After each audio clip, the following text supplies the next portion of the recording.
బెల్లంపల్లి మున్సిపాలిటీలో రాజకీయ సమీకరణాలు వేగంగా మారుతున్నాయి.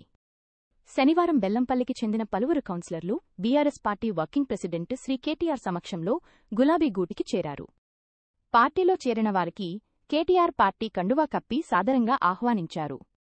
30వ వార్డు స్వతంత్ర కౌన్సిలర్ శంకర్ సింగ్తో పాటు కాంగ్రెస్ పార్టీ నుంచి గెలుపొందిన 26వ వార్డు కౌన్సిలర్ కుమారస్వామి అధికారికంగా బీఆర్ఎస్ సభ్యత్వం తీసుకున్నారు.